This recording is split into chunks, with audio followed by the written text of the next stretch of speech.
अस्सलाम वालेकुम एवरीवन, मेरा नाम किरण भट्ट है और आप मुझे लाहौर बुक क्लब के यूट्यूब चैनल पे देख रहे हैं, जो कि मेरी और अदनान मोइज़ की एक छोटी सी एफ़र्ट है आप लोगों को किताबों के मज़ीद नज़दीक करने की।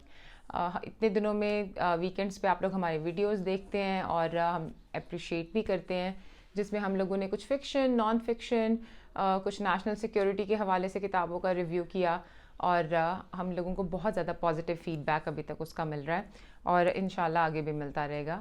लाहौर में जो है मौसम थोड़ा सा सर्दी की तरफ जा रहा है, तो हम लोग जो है मज़ीद अब कोशिश करेंगे कि फाइनली कोई आउटडोर वीडियोस करें। अदनान ने शुरू की हैं and I will be trying के हम लोग मिल के कोई एक आधा सेशन जो है वो इकट्ठा करें आप सबके लिए। और विदाउट एनी फर्दर ड्यू, आज जो बुक मैंने सेलेक्ट की है रिव्यू के लिए, that is again a little bit, जो अदनान कहता है कमर्शलिज़म की तरफ तुम जा रही हो। तो कोई बात नहीं अदनान, हमें कमर्शलिज़म की तरफ भी जाना चाहिए, ये भी किताबें हैं, हमें ये भी पढ़नी चाहिए और इनमें भी कुछ ना कुछ इन्फॉर्मेशन आपको मिल ही जाती है। तो the book I have selected today that is the bastard of Istanbul by Elif Shafak. और हम लोगों ने एलिफ शफ़क़ का आपको थोड़ा सा इंट्रोडक्शन जो है वो लास्ट भी उनकी जब किताबें की थी रिव्यू तब दिया था, 40 रूल्स ऑफ लव। और अगर आपने अभी तक वो नहीं देखा है तो वो हमारी प्लेलिस्ट में पड़ा हुआ है और आप वो जाके किसी भी वक्त देख सकते हैं। एलिफ शफ़क़ का अगर थोड़ा सा ये है कि टर्की में कुछ लोग जो कुछ आउटस्पोकन राइटर्स होते हैं या कुछ ऐसे राइटर होते हैं जो ऐसी चीज़ों पे बात करते हैं जो कि टैबू समझी जाती हैं, या वो कहते हैं नहीं ऐसा तो कुछ हुआ ही नहीं होगा। I have said again and again and again कि कुछ हद तक राइटर जो है वो किसी फ़िक्शन की तरफ जा सकता है, वो सारा कुछ फ़िक्शन में नहीं लिख सकता। उसने कहीं ना कहीं से इंस्पिरेशन ली होती है, कहीं ना कहीं से कुछ चीज़ें सुनी होती हैं या अपनी आंखों से खुद देखी होती हैं माशरे में हमारे इर्द गिर्द होते हुए, जिसको वो लिखता है या रिपोर्ट करता है, यहाँ पे थोड़ा सा अपने मुताबिक मोल्ड करके उसको लिख लेता है। तो एलिफ शफ़क़ को काफ़ी ज़्यादा क्रिटिसिज्म इस वजह से देखना पड़ता है कि पीपल से कि ये हमारा कल्चर नहीं है, ये बिल्कुल जो टर्की का कल्चर है या जो टर्की के लोकल सोचते हैं वो ऐसा बिल्कुल नहीं है। ये बहुत ज़्यादा कभी आउटस्पोकन जो है वो टॉपिक्स सेलेक्ट कर लेती हैं। अब ये जो है the bastard of Istanbul, it's about again a family. जाहिर सी बात है मैं आपको पूरी स्टोरी तो नहीं बताऊंगी, but this is a very very interesting novel और आपको इसको पढ़ना चाहिए। The one thing which I do is always, जब मैं किताब पढ़ रही होती हूँ तो आपको मेरी किताब पे अंडरलाइन हुए हुई लाइंस नज़र आएंगी, क्योंकि मेरी एक आदत है, मैं वो पेंसिल लेके पढ़ती जाती हूँ उसको अंडरलाइन करती जाती हूँ। अगर आपको ये आदत है तो do let us know about this also in comment section and I will try to search कि ये आदत क्यों होती है रीडर्स को। मतलब कुछ लोग होते हैं वो कहते हैं कि बिल्कुल भी हमारी किसी किताब पे कोई पेंसिल का निशान ना हो, कोई नहीं लगे, बुक मार्क्स भी जो हों वो बिल्कुल नीट एंड क्लीन हो, and then there is I am who will be like underlining every single line. तो इसमें भी जो है वो थोड़ा सा कन्फ्यूजन लोगों को होता है कि हमें किताब पे अंडरलाइन करना चाहिए, नहीं करना चाहिए, कैसे करना चाहिए। पढ़ते हुए कुछ लोग हाइलाइटर्स काफ़ी ज़्यादा यूज़ करते हैं तो वो उसको हाईलाइट करते हैं, बट मुझे ऐसा लगता है कि फिर सारी बुक ही हाईलाइट हो जाएगी अगर मैंने करनी शुरू की तो।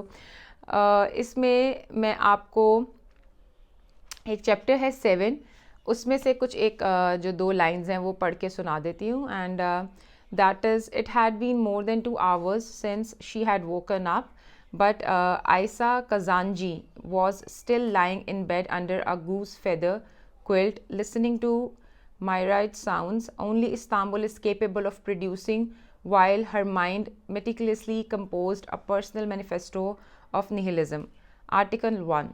If you cannot find a reason to love the life you are living, do not pretend to love the life you are living. इसमें उन्होंने कुछ स्टेटमेंट्स हैं 5 जो इस चैप्टर में हैं, 7 हैं, आर्टिकल 7 तक हैं, 7 हैं। तो this was article 1 and then she will be like elaborating this statement as well.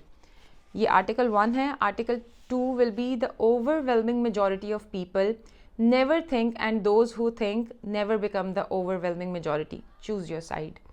Article 3 is, if you cannot choose then just exist, be a mushroom or a plant. Then Article 4 says, if you have no interest in their answers, then do not ask questions. Article 5 is, if you have no reason or ability to accomplish anything, then just practice the art of becoming. Article 6 is, if you have no reason or ability to practice the art of becoming, then just be. And Article 7 is, if you have no reason or ability to be, then just endure. So ये जो 7 मैंने अभी आपको quotes बताए हैं, it is about a lifestyle which is Asya, जो है main character जो है वो अपनी आंट ज़िलहा से जो है वो बातें कर रही होती है. देर इज़ अ गर्ल जिसके इर्द गिर्द ये स्टोरी घूम रही है, जो मेन कैरेक्टर है. एंड देन उसकी फैमिली है, एक बहुत बड़ा जो सीक्रेट है उसकी एग्जिस्टेंस से रिलेटेड, वो उसकी फैमिली उसको नहीं बताती. एंड देन फाइनली जब सबको पता चलता है तो वो एक शॉक सा बन के आता है. इसमें अगेन एक खातून है, उनसे पूछा जाता है कि द डॉटर शी हैज़, जो उनकी बेटी है उसका कोई बाप नहीं है, तो उसका बाप कौन है. So you can definitely get the idea from the title, that is The Bastard of Istanbul. And they have described quite extensively कि कैसे locals जो हैं वो आपस में सोचते हैं और करते हैं. कैमरे में अगर कुछ जर्क आएगा so you can by default आपको पता चल जाएगा कि एक और जो क्या कहते हैं एग्जिस्टेंस और एक बड़ी क्या कहते हैं मखलूक हमारे पास यहाँ पे इस टाइम घूम रही है, तो वो इधर ही फिरती रहेगी. सो रूमी से डिस्ट्रैक्ट ना होते हुए I will continue on the bastard of Istanbul. So if you want to know about the locals, अगर आप वहाँ पे विज़िट करते हैं, क्योंकि हमारे यहाँ से पाकिस्तान से बहुत ज़्यादा जो है वो टूरिस्ट जो हैं वो अब टर्की जाना चाहते हैं और गए भी हैं, और कोविड से पहले बहुत ज़्यादा मतलब वहाँ पे लोग जा रहे थे. तो आप सिर्फ घूमने की गर्ज से ना जाएं, या ब्लू मॉस्क या आया सोफिया देखने की गर्ज से ना जाएं, वहाँ के लोगों के बारे में पढ़ के जाएं, वहाँ की ट्रेडिशंस, वहाँ की रवायात को पढ़ के जाएं, और आपके लिए ये बहुत ज़्यादा फ़ायदेमंद होगा. क्योंकि थोड़ा बहुत आपको लैंग्वेज समझ आ जाएगी, थोड़ा बहुत चीज़ों का आपको किताबों से पता चल जाएगा, राइटर से पता चल जाएगा. The best thing still to know about a place, आप उनके राइटर्स को पढ़ें, आप उनकी किताबों को पढ़ें, और आपको आइडिया हो जाएगा कि वो किस तरह की सोसाइटी है, वो कंजर्वेटिव हैं, वो लिबरल्स हैं, वो क्या चाहते हैं. अब अगर इस्तांबुल की बात करें, Istanbul is a tourist spot.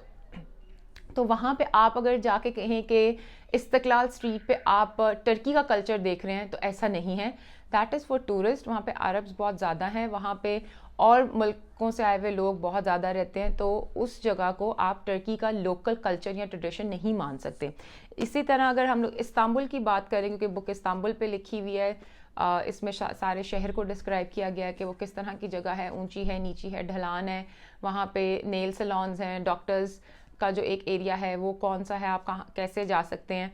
तो that is very different from the rest of the Turkey. अगर आप आउटस्कर्ट्स में जाके छोटे छोटे शहर का, मतलब छोटे तो नहीं है लेकिन अगर कायसीरी टाइप, कुनिया जहाँ पे मौलाना रूमी का टूम भी है, यहाँ पे विज़िट करें तो आपको टोटली एक अलग जो है ट्रेडिशन मिलेगा. लोगों का लोकल पहनने का स्टाइल, कपड़े और डिफरेंट होगा, और चीज़ें होंगी, उनके नॉर्म्स बहुत ज़्यादा डिफरेंट होंगे. अब अगर इसमें इस बुक के हवाले से बात की जाए तो उसकी जो फैमिली होती है, जो उसकी आंट्स हैं लड़की की, वो काफ़ी ज़्यादा सपोर्टिव भी होती हैं, क्यूरियस भी होती हैं कि आया इसके साथ ये हुआ क्या है. वो बताती भी नहीं है किसी को, बट देन उसकी एक आंट जो हैं वो स्पेशल पावर कुछ उनके पास होती हैं, जिसमें वो पता कर सकती हैं कि इंसान के दिल में क्या चल रहा है या उससे क्या बातें हो रही हैं. तो वो उससे जब वो उनके पास भी नहीं जाती, उनको एक प्रोसेस करना होता है उसको जानने के लिए.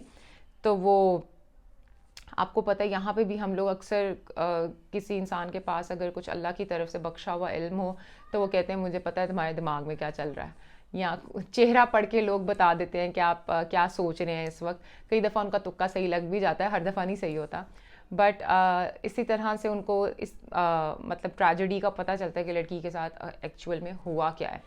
तो थोड़ा सा उन्होंने जेंडर डिस्क्रिमिनेशन जो हर सोसाइटी में होती है बेटी और बेटे को लेके, वो भी एक्सप्लेन की हुई है.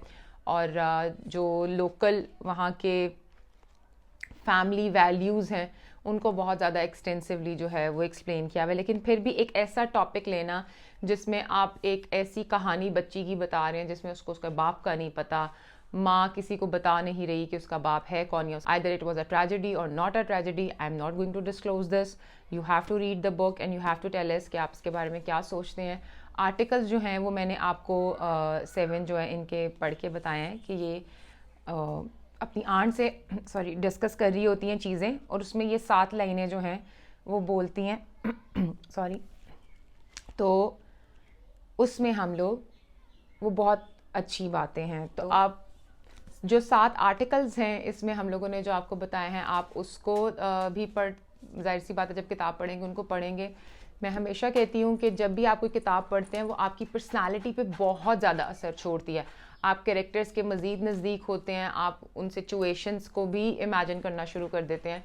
सो जब आप ये आर्टिकल्स पढ़ेंगे और जिस सिचुएशन में वो आ रही हैं लाइंस वो पढ़ेंगे तो आपको लगेगा कि ओके इट्स वेरी ईजी, के ठीक है ऐसी चीज़ें हो जाती हैं और इसमें हमें इतना परेशान नहीं होना चाहिए। And I will be sharing another book with you जो कि बहुत अच्छी और थोड़ी सी फ़न भी होगी फॉर द नेक्स्ट टाइम। तब तक आप लोग अपना बहुत ख्याल रखें and please for God sake follow the traffic rules. जो आप जब सड़क पे निकलते हैं तो काइंडली अपनी सीट बेल्ट बांधें, दूसरों को रास्ता दें एंड मेक दिस वन मोटो कि आपने खुद भी सेफ़ रहना है और दूसरों को भी सेफ़ रखना है। कभी भी ये मत सोचें कि मैंने तो सिर्फ अपने आप को सेव करना है और दूसरों की खैर है, आपने अपने आप को भी सेव करना है और दूसरों को भी सेव करना है। एंड हमें कमेंट्स में ज़रूर बताएं कि अगर आपने ये बुक पढ़ी हुई है तो आप इसके बारे में क्या सोचते हैं and which next book you want us to give or do a review on. तब तक अपना ख्याल रखें। अल्लाह हाफ़िज़।